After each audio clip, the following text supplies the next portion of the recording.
দেখো আজকে আমরা বিকেল বিকেল এমন একটা দোকানে চলে এসেছি, এই যে এই দাদা বৌদির দোকানে মাত্র 2.5 টাকায় সিঙ্গাড়া। হ্যাঁ কি ঠিক শুনলাম তো?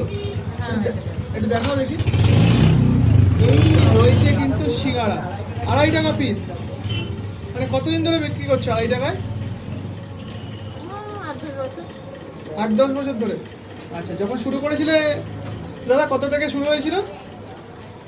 আমি প্রথম থেকেই 2.5 টাকা, তার আগে আমি বেশি নিই। আচ্ছা তার আগে আমার অন্য পূজাই বড় দোকান ছিল। আচ্ছা আচ্ছা, মানে 2.5 টাকা থেকেই শুরু।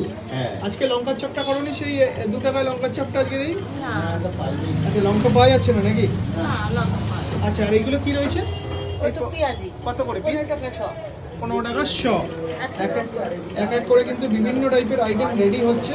এনারা কিন্তু অনেকটা পরিশ্রম করে এইগুলো ভাজে। মাত্র 2.5 টাকা পিস, মানে ভাবা যায়। দেখো এই রয়েছে